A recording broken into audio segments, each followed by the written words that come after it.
Allah, which is a good deed. And after any good deed, you can ask Allah for something. Allah, if you accept this good deed from me, I need this, I need that, you know? So whenever you get ready to break your fast, don't you ask Allah for something before you eat? Huh? Oh Allah, I fasted for you, you give me the means to break the fast, and I need this, or I want that, or my family needs good health, or my father needs something, you know, right? Why are you doing that? Because at that time, maybe Allah is accepting that good deed before you did any bad deed. Huh? And when you give charity, as soon as you give charity in your heart, ask Allah to accept from you something, and then tell Allah what it is that you want. He already knows, but you're doing it for your own benefit. As much as you can, brothers, this is critical, and this is one of the reasons why we Muslims around the world today, we're in a bad shape. Because we are really not asking Allah with sincerity.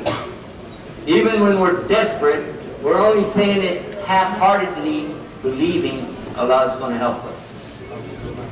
Right now, for instance, in Syria, you know a big problem there, yes or no? Yes. It's a big problem. Why is Allah letting this happen? One of the things we should look at is our sincerity. And in India, and in Burma, we know big things are going on. Why? This is what I'm trying to get across. Don't run away from Allah. When you hurry away from dhikr and dua, you're running away from Allah. This is not a joke. And I'm the worst. I say it, and then I find myself running to catch an airplane. Today we were in a big hurry to get to the airport. We don't want to be late for the airplane. Guess what? Airplane's 15 minutes late.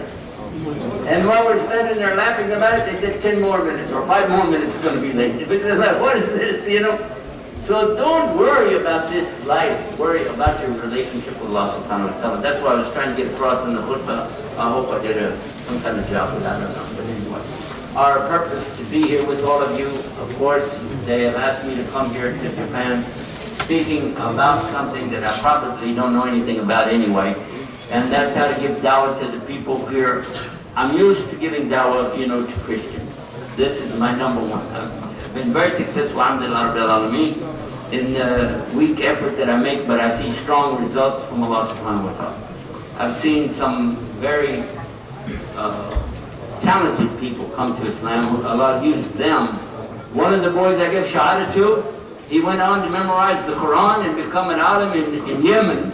And then he came back to the United States and he's reading Quran in Tarawih. Another one we gave a shahada to, he went to study in Azhar, became an alim and also memorized the whole Quran.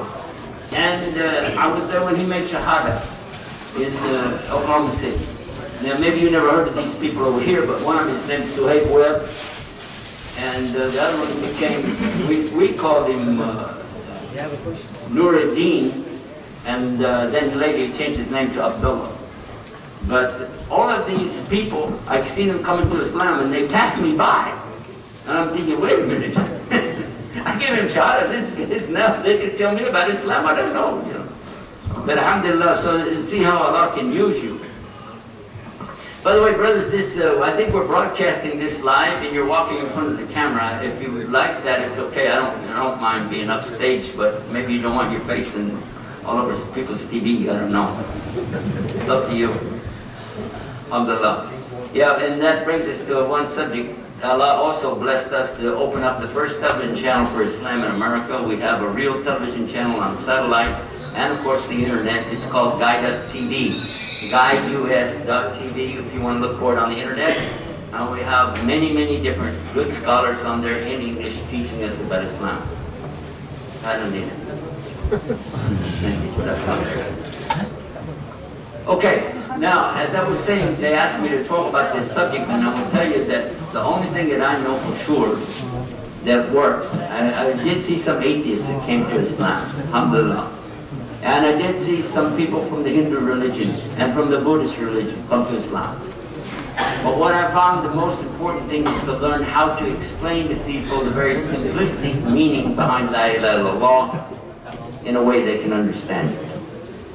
While I was just on the border of Canada last week, and while I was up there, we met some people. They were atheists, Christians, and even some, I don't know how you call it, we call them gays or homosexual or like this way. I don't know what to call it, Japanese or Arabic, but Kalmalu, yeah, they call them Kalmalu. And all I did, I told them one subject only. We were right by the water, and I was photographing the water, and I noticed that they were walking along on the edge of the water. So I was photographing, filming their footprints, and the footprints of some animals and birds that were there. So I asked them, guys, my name is Yusuf, I want to ask you a question. They said, sure, go ahead. I said, well, first of all, somebody wrote the word peace in the ground out there. I think somebody wrote it. Yeah, so I said, I'm sure somebody wrote it, but I didn't see you write it. So I just need to know. They're looking at me funny, you know. I said, well, I want to know if the water just made the impression to write the word peace. They laughed. They said, water can't write. I said, I know. Said, and what about those tracks that looks like this and this? They said, oh, that's from the dog. I said, and what's about those tracks like this? They said, that's from the birds. And I said, what about this with the shoes? They said, that's from us. And they're looking at me like, what? You don't know what these tracks are? I said, yeah, but I didn't see you make those tracks. So how do I know for sure that's what it is? Isn't it true that an atheist says there's no God because he doesn't see God, he doesn't hear God, he doesn't smell God, doesn't touch God, doesn't taste God, he doesn't have any perception of his senses to know that there's a God? Isn't that right? He said, yeah, that's right. I said, but could an atheist look at this and know that a bird made that track? They said, yes, but you didn't see the bird. The atheist was one of the girls. She said, yeah.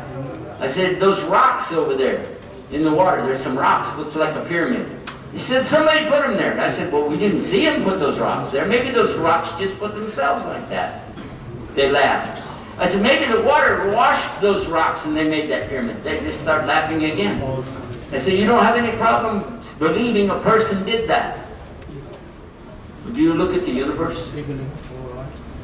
You see that the universe is made out of round things going in circles. Do you see that?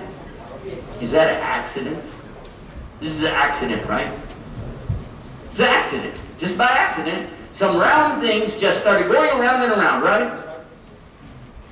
So I don't see any problem that water could make those rocks stand up like that, right?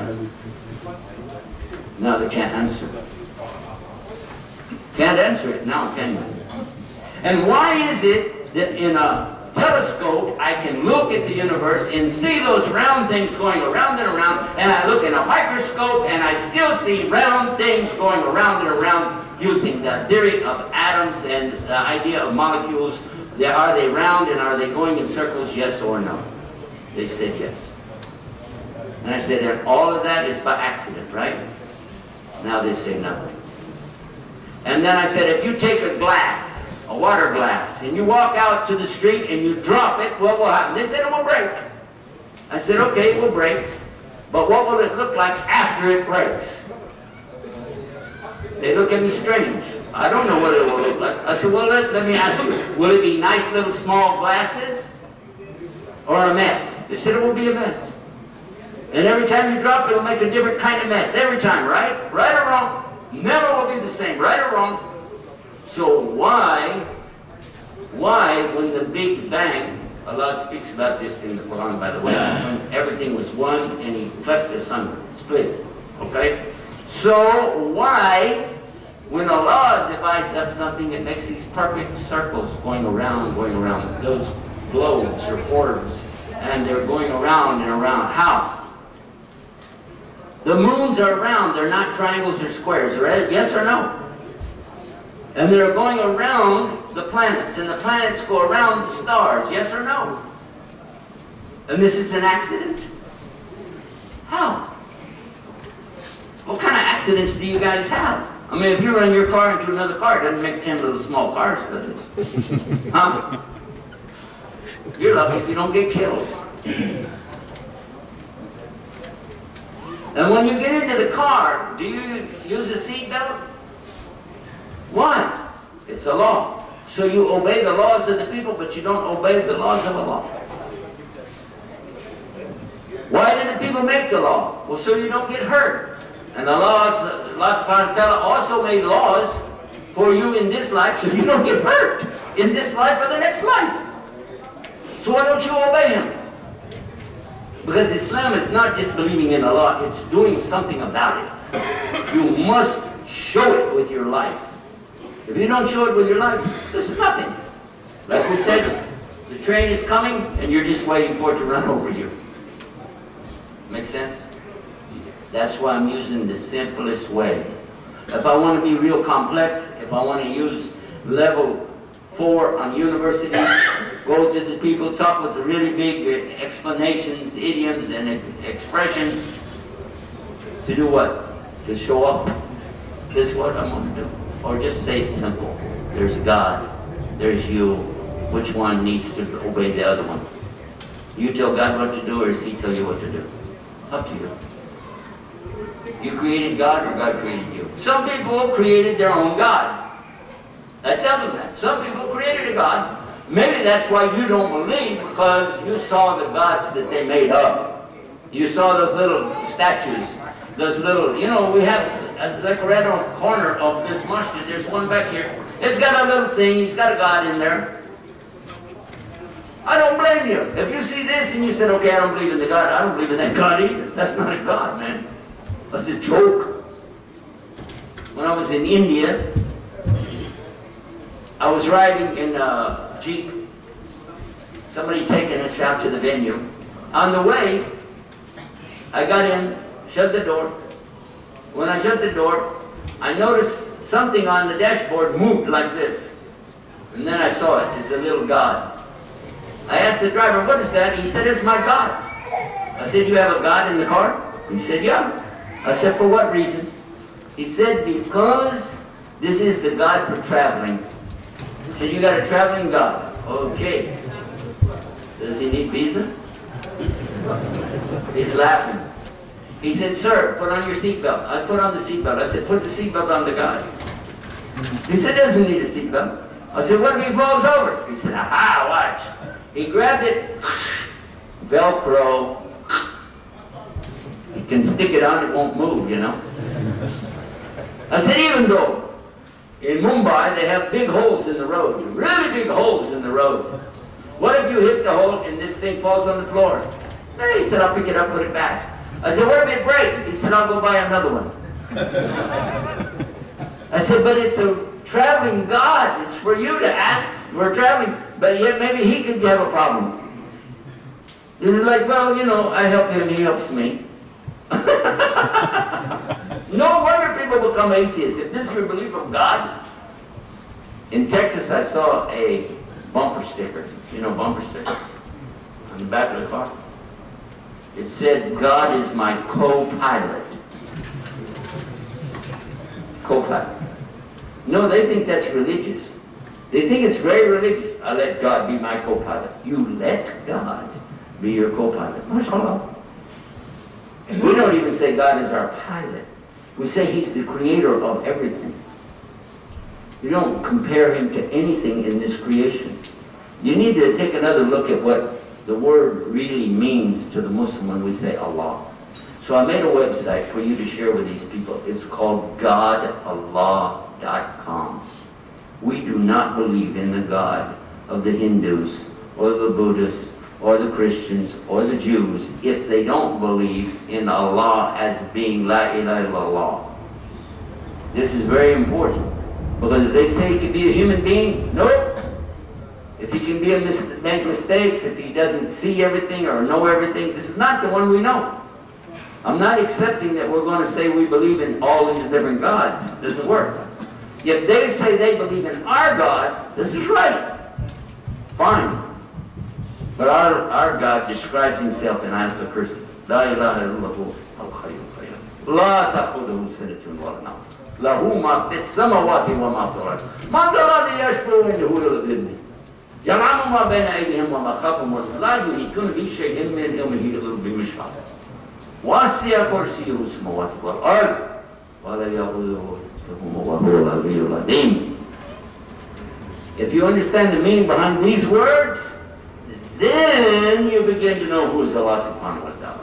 And I use the Ayatul Kursi for many, many, many opportunities in dawah with non-Muslims all the time. Where did this thing go? Oh, it's still here. You can hear me okay? So, we got some questions. There we go. Just give them to me. There we go. Yeah. Up there. Thank you so much for helping us get all these questions out. It says they want to know how to focus or concentrate. They're asking about khushu'ah fi salah. In the salah, how you focus on it is to begin of all, when you begin the salah, remember who it is you're standing in front of. I noticed the people of Japan, they go like this a lot. You see them go like this. You see this? Always. Well, in India, I saw the people go like this, put their hand and go like this, like this. Why do they do this? In India, because they said they are praying to the God inside of you. Na'udullah. For sure, this is not the belief in Islam. Allah does not live inside of His creation. He is the one who made the creation. Subhanallah. So when we pray, we say, Allahu Akbar. Our hands are moving for Allah subhanahu wa ta'ala. Allahu Akbar. And for Allah, we're putting our eyes down while we're doing salah. And then we bow. Who are we bowing to? He's the Malik. Malik Yawmuddin. He's the king, he's the owner, he's the sovereign. And that's who I'm standing in front of. And that's who I'm praying to. If I think about that, I can focus real easy. Suppose the President of the United States is here. I don't even like the guy, but suppose he's here. I'm still going to be like, wow, that's the President of the United States. True or false? I mean, anybody is famous. Somebody, oh, wow, man, you know, right? But Allah subhanahu wa ta'ala created all of these people. And He created the place for them to live, even created the oxygen they breathe. And I'm praying to Him. Now, it's real easy to focus if you start thinking the right way. Ask me which part of the Quran that made me shaking and turning out to be a Muslim. Well, you're trying to tell a story that's not there. I never said that. I didn't say that.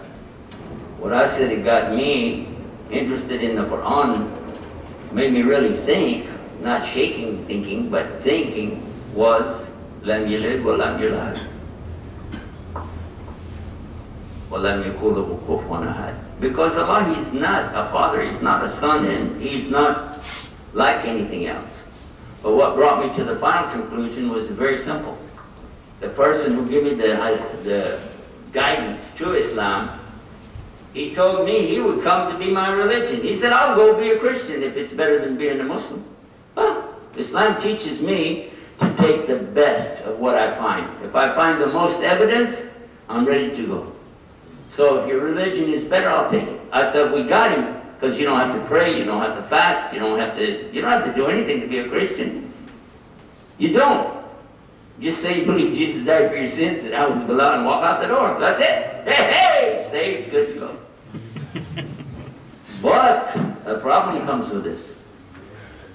Because then he said, I have to see your proof. I said, but religion is not about proof. Religion's about faith. He said, in Islam we have proof and faith. And look what I said to him. You mean you can prove there's God? He said, you mean you can't? We have the proof. I have a website, scienceislam.com. Somebody wants real proof, go to scienceislam.com. There's your proof. Read it. The things I just spoke about are there in much more detail. It says, in your country, how are you making your people understand what Islam really means?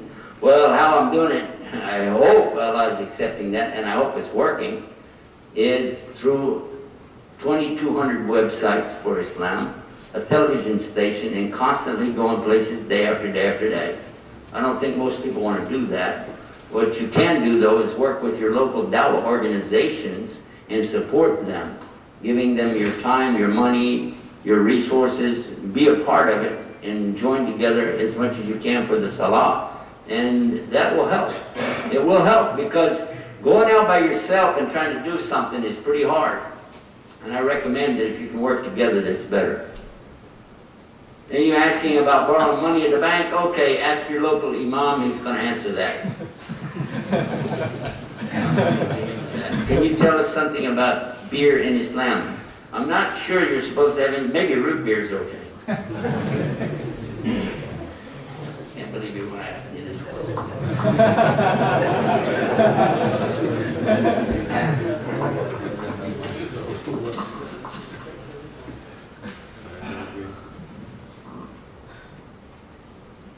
Yes, yeah, because we mentioned about extremists. What kind of extremists? Example. Tips to avoid. Well, the worst extremist is not the one that blows up the building. That's pretty bad. The one that blows up himself, that's really, really bad. But the worst extremist really is the one who thinks that he's doing something as a good Muslim when in real life he's making everything impossible for everybody else.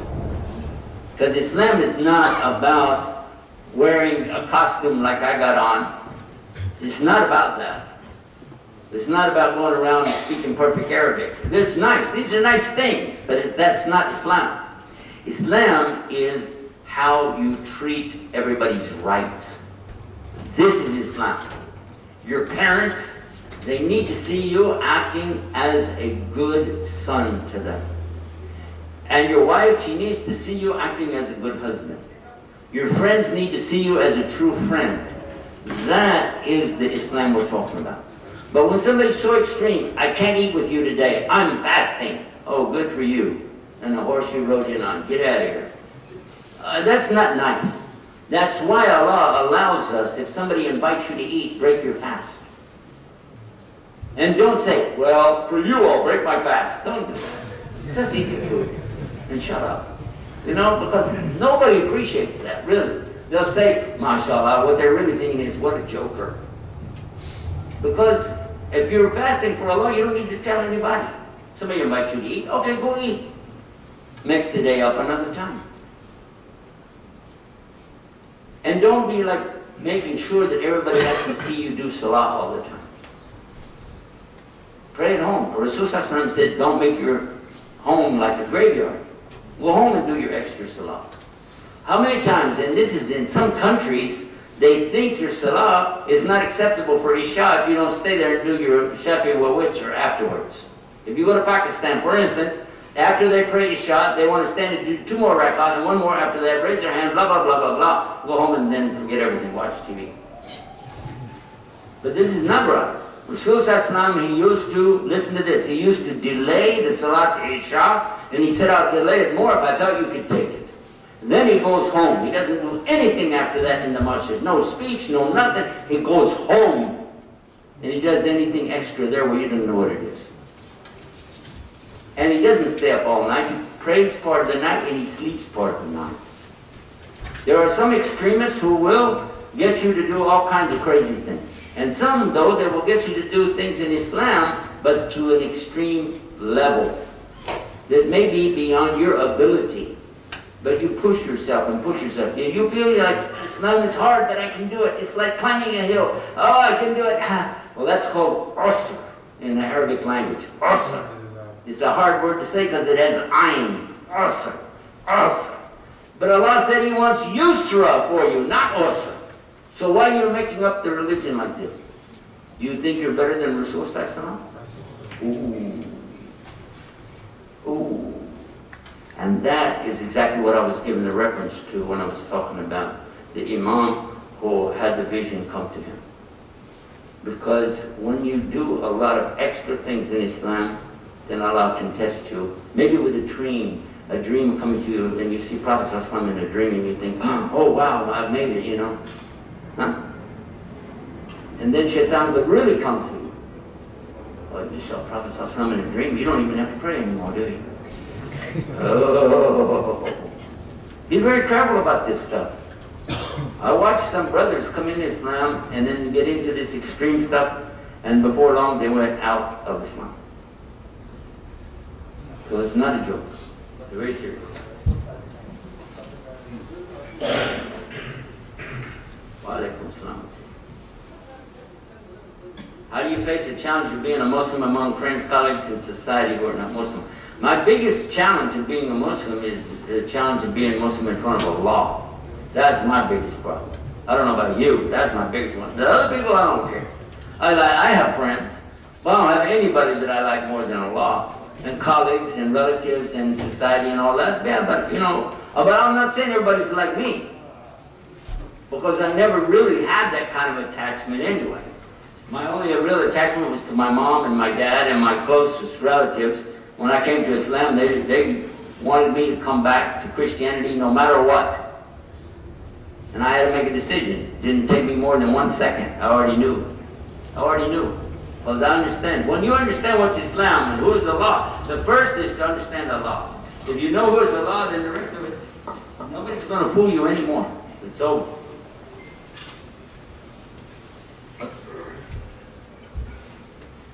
Motivation for converting to Islam, I already explained it. Because there's proof in Islam. What do we think about the film Innocence of Muslims? Okay, you guys don't know this, maybe. How many of you know we already answered all that a long time ago? Anybody know about it? Yeah, we made our own movie called The Innocence of Muhammad.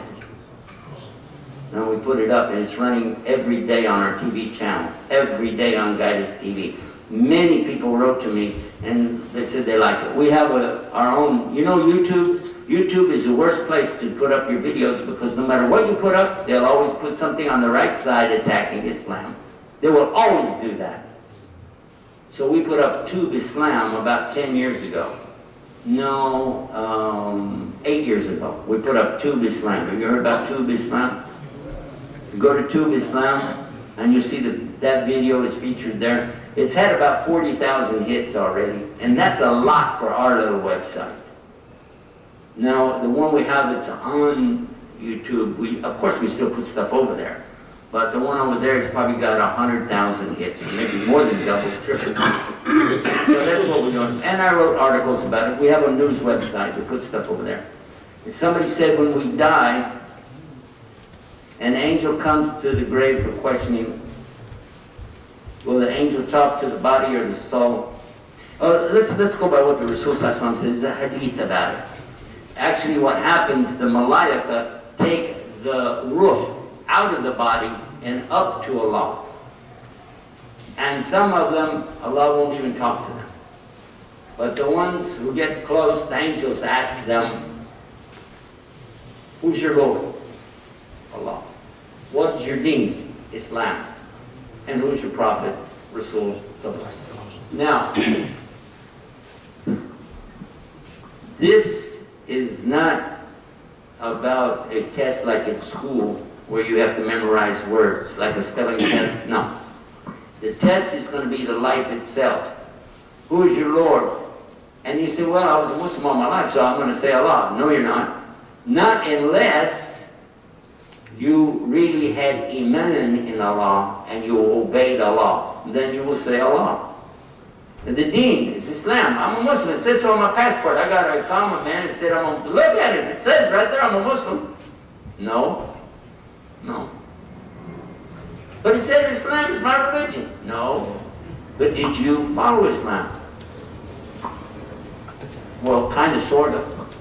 I prayed every Jummah, unless I had something better to do. And that's it. I used to fast almost all of Ramadan sometimes. Okay, and that's enough. So these questions aren't going to come, especially Muhammad Rasulullah. Did you really follow his way? Did you really? And so that's going to be the biggest problem. That's a good question. And is it only for Muslims?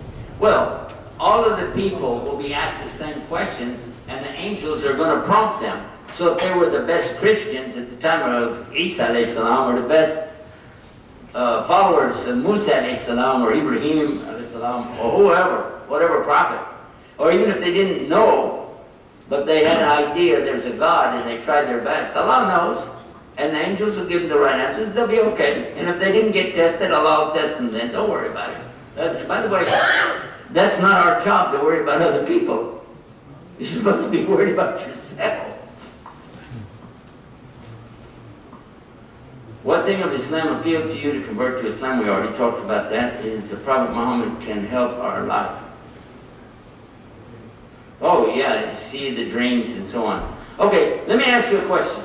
If the Prophet ﷺ came to you in a dream and told you something that you never heard before, are you going to accept it? I'm not either. You know what? Because if he told you something he never told anybody else, this negates the Quran. Na'udhu Quran says, Al-Yawma akmaltu lakum dinakum. Wa atmamtu alaykum ni'mati wa raditu lakum Islam. It's so clean and so beautiful and so pure and clear. It says, Allah perfected your deen. Perfected the deen. There's nothing left. When Rasulullah died, there was nothing new could come after that. There are some small things, and scholars will talk about it. They give you a better idea than I can. But for instance, we have 2 adhans for Jummah, yes or no? Why? They never did it at the time of Rasul, never did it at the time of Abu Bakr, never did it at the time of Omar. They never did it until the time of who? Uthman bin Affan. Because the Muslims had shops, you know, souk, outside, bazaar, selling, and they would wait for the last, and so they were keeping themselves and the Musalliin busy outside, and they need to get themselves inside. So they would make an adhan telling you it's time for the adhan. You know, the adhan tells you what time it is. But then when the khatib, which was Uthman, would get up on the mimbar, they do another adhan, so the people would be like, oh, shut down the shop and get in there, hurry up. That's why they did it, and we continue that today. But if you don't do it, you're not hurting anything in Islam at all, because it didn't come from Rasulullah. This came from a rightly guided Khalif. Okay? And there are a lot of things like that if you investigate them, you'll find out. Like the way we do the Tarawih. The way we do the Tarawih is not based on anybody except Omar. And it's based on how he saw and understood things. And you need to study about those things before you think that anybody can come up with something new. You cannot. And some sheikhs are very wonderful, beautiful people. But when they die, if they come to you in a dream, this is a problem. That's a big problem. If you see a sheikh in a dream, this is a definite problem. Because it will be a test for you. Unless, if you just, you know, something reminded you of something he did before, I'm not talking about that, but I'm talking about where supposedly you're getting some kind of insight to something other people don't know.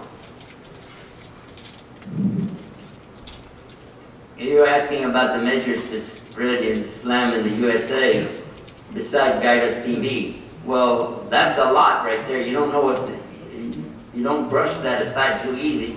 It took us years to get this TV channel going, and it takes every waking moment to keep it going. In fact, the new channel manager has a big load on his shoulders, and I don't have enough people, so he's sitting right there right now with me instead of running the channel back home. So we definitely know how big a deal that is to try to run that. But we also have the 2,200 websites I mentioned to you. We also have brothers and sisters who are going around giving a lot of dawah. We have chat rooms on the internet giving the dawah there. We have sisters chat, sisters Arabic. We have Arabic classes. We got online Arabic called Arabic in English. And the list goes on and on.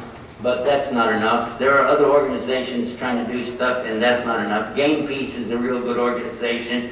The ICNA, the Islamic Circle in North America, they're trying to do stuff. You have Eddie with the Dean Show has TV shows. There's a lot of people trying, but the biggest effort still is not there. And that's when we wake up each community to get them to put their hands together. because you don't realize that every drop in the ocean has to be there or it's not the same ocean anymore. We're 1.5 billion drops. That means we can fill up a lot, but we're disconnected. That means we can do nothing. We have to be together. And one of the things to do is to get over the idea of groups, different groups that there are. You know, you got the Shiites are divided up into groups, and Sufis are divided into groups, and the Juan Muslimin have different ideas, and this group and that group. A lot of good can come from this, but the best thing is when you can just say, I'm a Muslim, and everybody can accept that. Or they say, well, what kind of Muslim are you? Why did you say that? Nobody asked Rasul what kind of Muslim he was. When they asked me that one time when I come back in my country, what they call the customs officer, they want to know, what kind of Muslim are you? I said, well, I'm fat, but I'm trying to lose weight. And I didn't laugh because I don't want to go to jail, you know. I just look at him like I'm stupid, you know. He said, no, what about you? We want to know what kind of Muslim are you? I said, I'm old, but I can't do anything about that. He said, what type of Muslim are you? I'm not joking. I told him. Yeah, I said, what type? I said, I'm B positive. Blood type. He said, no, are you? He started naming all these groups. Are you Shiite? Are you Sufi? Are you Ikhwani? Are you this? Are you this? Are so and so and so. And there's a lot of groups you never heard of, like 5%ers you probably never heard of. The people that follow Noble Drew Ali, so many different names. One called Hebrewish Muslims. Yahudi Muslims. Huh? So I told him, okay, I'm a Christian Muslim. He said, what? I said I was a Christian, I became a Muslim. He said, oh, okay.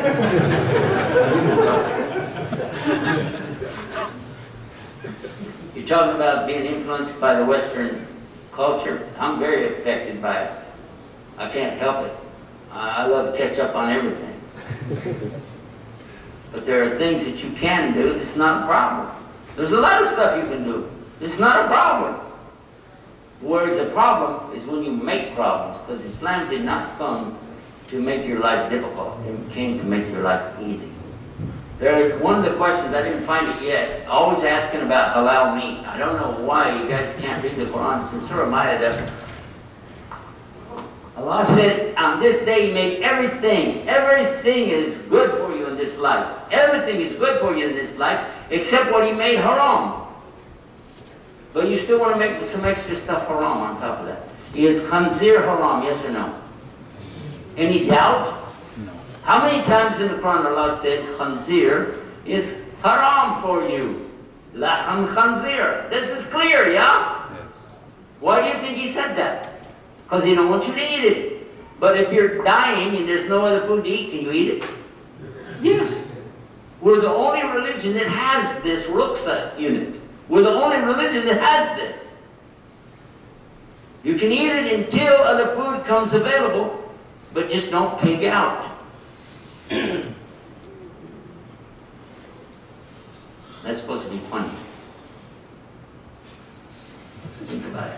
Don't pig out. All right, never mind. The point behind what I'm saying is we want to push things and make it difficult. We shouldn't do that. Don't make it difficult. If you can get meat that has been slaughtered by a Muslim, the biha, this is the easiest, the best way to go. That's easy. But if it's not available, can you eat chicken? Well, you're gonna, I see the faces, you're going, oh, no, not here. Alhamdulillah, I grew up in America. Alhamdulillah, I made shahada there. Alhamdulillah, I didn't go through some, you guys have been brainwashed, okay? If it doesn't have a halal stamp on it, you won't eat it. I worked in slaughter. I know those guys in the slaughter business. Most of the Muslims, they're honest, they're good guys. But there's some out there stamping it with halal, and it was even khanzir, or fish. They just stamp it. You know that? And some of the meat that they have slaughtered is bad. You shouldn't eat it. It's not good meat. It will make you sick. But they stamped it, so you ate it. Now that's on them on the Day of Judgment. You did a good thing. You tried to get the right thing. You did. But you didn't look real close at what Allah said in Quran. When He said that the Jews and Christians can eat your meat and you can eat their meat, He said that. Why did He say that? Well, do you know why? Do you think they slaughter the same way we do? No, they don't. Everybody slaughters by cutting the neck. Even in the non-Muslim people in America, they slaughter by cutting the neck, cutting the jugular, because it's the best way to get all the blood out. But they don't say anything when they slaughter it. Some Jewish can slaughter, but they don't say what we say. And some Christians don't say anything at all. If they did, they might say in the name of Jesus. Could you eat that?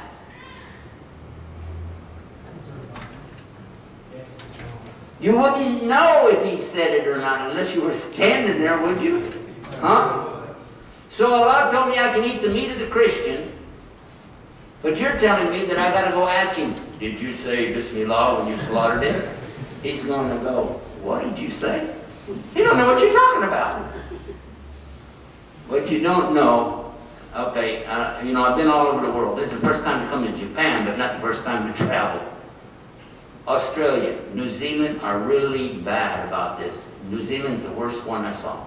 The Muslims there are so tough about this subject that if you want to start your own sheep ranch in New Zealand, you're a Muslim, you want to start a sheep ranch, and you say, oh, I want to sell these sheep, I want to sell them to Saudi Arabia. They will tell you, no, you have to join us. And we put the halal stamp on it. We're going to check you out. I don't need you to check me out. I worked in slaughterhouses in Texas. I know how to slaughter. I know how to dress out the meat. I don't need you. I'll sell to them. No, you won't. We'll put you out of business. Ah. Has to have our halal stamp on it. Oh, I know how to make a halal stamp. Ah! You better not. Now, does this sound like Islam or does this sound like gangsters? Ask yourself a fair question. We're being tricked in a lot of cases. Not all, but in a lot of cases. In some cases, it's handy to know, oh, this is a halal place, I go in there, and I'm going to eat, and I feel comfortable. Okay, no problem. But if you don't find that, does it mean everything else is haram? All you can eat is vegetables and fish? You're making the deen difficult for yourself. Now, in this country and in China, I'm going to ask very carefully about pork, khanzir. I don't even want them to touch my food with a knife that cut the khanzir. I will be tough on that because I know they eat a lot of pork. There's no doubt about that. I'm not telling you about something you don't know. But if an animal has been, a regular animal, hasn't been killed, and has not been offered as a sacrifice on an altar like the Hindus do, then why can't you eat it?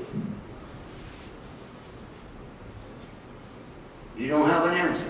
There's nothing in Islam that said it. It's only from so-called mullanas coming up with this stuff, and all the way along the line you're going to see somebody with him who's got a halal stamp ready to put it on something.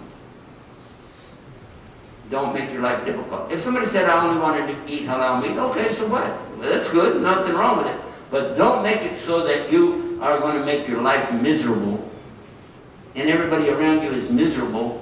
Oh, you know, we can't have any meat when our brother comes to town because he can't eat our meat, and we can't eat his meat, and blah, blah, blah, blah, blah. If he's a Christian or a Jew especially, you should never even get into this subject. You should never get into this subject. If you get into this subject, then it causes a bigger problem.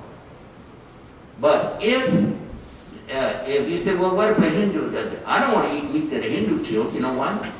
I don't believe it. If he's a good Hindu, why did he kill the animal? They're not allowed to kill animals. I'm serious.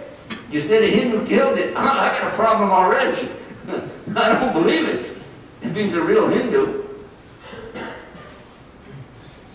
But how do you slaughter chickens? Who has made Hajj? Raise your hand. You made Hajj. Alhamdulillah. Or Umrah. You made Umrah. Alhamdulillah. So you heard of something called al-bake, right or wrong? Al-bake. Chicken. You ate the chicken there? Do you know where it was killed? Did you ask? Brazil, exactly. It came from Brazil. You think it's only Muslims live in Brazil now? No. You trust it? All of them?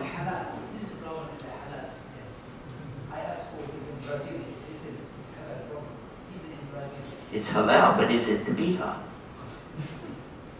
You know the difference between the biha? Ah! Okay. Do you know how they kill chickens? You don't know? By a machine. The machine has to do it because you can't do it by hand. It takes too long. They're way too long. In the morning, they can start out at Fajr. They turn the machine on, and by Dhuhr, they have a whole truck load of chicken ready to go. If you do it by hand, it will take weeks. So they're going to use a machine. And one of our brothers, the one who gave me Shahada, he told me in Ramadan one time, he and his friends, they went down to the local place and said, we're going to do by hand. They said, okay. All you do is take a blade, as the chicken comes by, he's hanging upside down, and what you're going to do, go like this. You got a blade? That's how quick he's coming. Bismillah, Bismillah, Bismillah, Bismillah, Bismillah, Bismillah, Bismillah, Bismillah, Bismillah, Bismillah, Bismillah, Bismillah, Bismillah, Bismillah, and you too, Bismillah, Bismillah, Bismillah. Okay. He's on one line, and across from him on the other side, another one. Another brother doing the same thing. As fast as they go, Bismillah, Bismillah, Bismillah, Bismillah, Bismillah, Bismillah, like this. He said by 10:30, both of us, we have to go to the bathroom. And we can't stop. Bismillah, I have to go to the bathroom. Bismillah, Bismillah, I have to do that. Bismillah, Bismillah, give you Bismillah. We have to tell them to stop the machine. Bismillah. We want to tell them to stop the machine. They said, we can't stop the machine because it caused too much problem. These animals will die. They have to die this way, what you're doing, or by the blade. He said, okay. So they turn on the blades, waiting, and he said, I took one and I said, for you, and your children, and your children's children, your aunts, your uncles, and your cousins, Bismillah ar-Rahman ar-Rahim. They did that. And when they got, and then they all went through the same way. When they got back, there was one Saudi sheikh who was there at the masjid. They said, Sheikh, this is what we did. It was a haram, we didn't know what we did. He started laughing. He said, you know, we have these machines in Saudi Arabia. The same machine by the same company. And all we do when we turn the switch on, we say Bismillah. Turn the switch on. Now, wait, I've got a point. My point is, what if somebody didn't say Bismillah when he turned the switch on? Huh? It's still okay, right? That's why. Go back and look at the hadith of Rasulullah. When they brought the meat, and his wife asked, can we eat this meat? Because these guys, we're not sure where they got the meat from. He said, Qul Bismillah and eat. The Bismillah, the Basmala is from you, for what you put in your mouth. What if somebody put khanzir there? You didn't know it? It was not your niyyah to eat khanzir. Astaghfirullah. I would never do that. But still, somebody gave me food I didn't know. So I said, Bismillah, Allah will make it right. You're supposed to be thanking Allah for the food. Bismillah, alhamdulillah, we got food. Stop making Islam so impossible. Do you know how many people know us? By the fact we don't eat khanzir when we drink beer.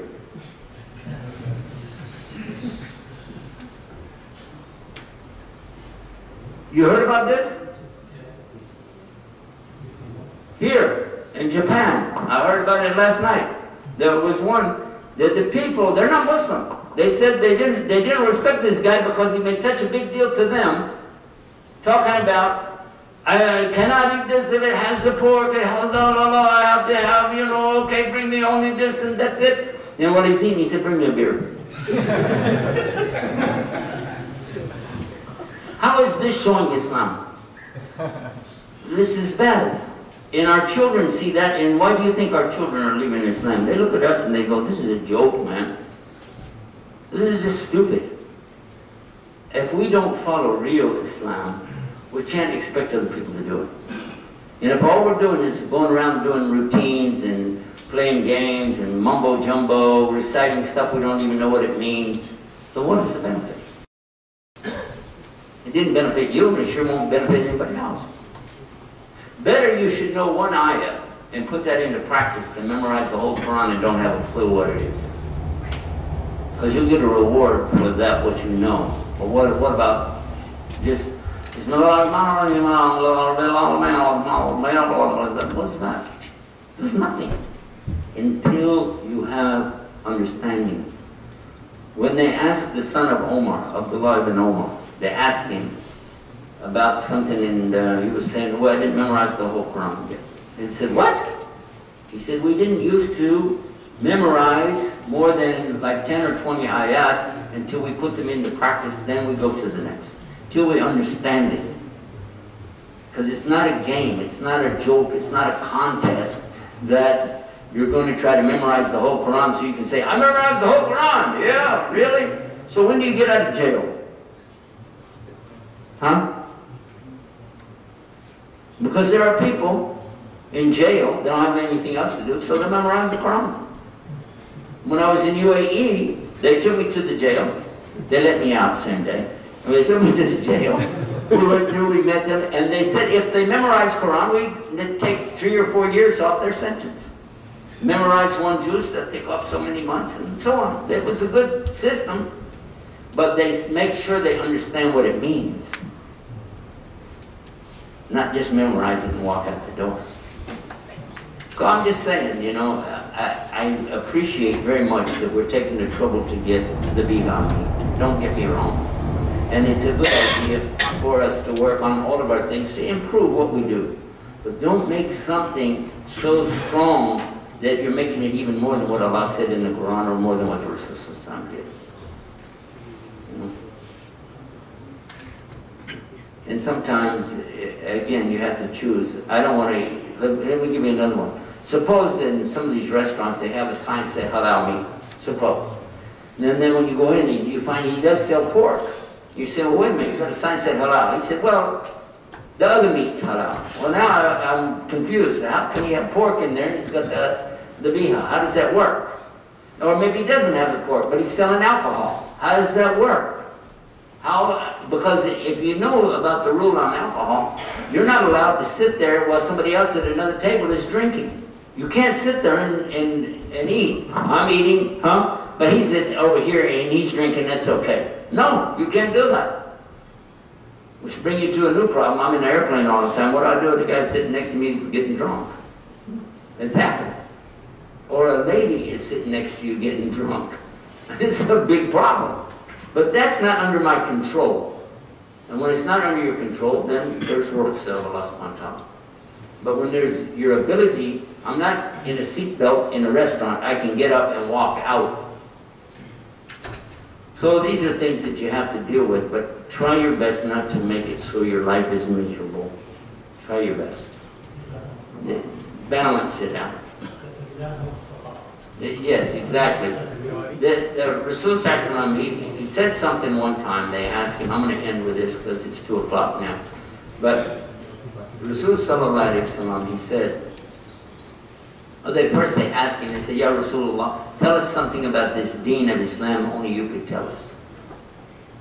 Tell us something about the deen that only you could tell us. Qala Rasul Sallallahu Alaihi Wasallam, Qul amantu billah thumma astaqim. Say, I believe in Allah, then be steadfast on what you said. Stick to it. And may Allah give us that tawfiq. May Allah make whatever we said or did here today good for all of us on the day of judgment. Ameen. Any mistakes are from me, anything good is from Allah subhanahu wa ta'ala. سبحانك اللهم وبحمدك أشهد أن لا إله إلا أنت أستغفرك وأتوب إليك جزاكم الله خيرا أنا بكم والله love all of you for the sake of Allah subhanahu wa ta'ala and hope that we can be together in Jannah. Assalamu alaikum wa rahmatullahi wa barakatuh.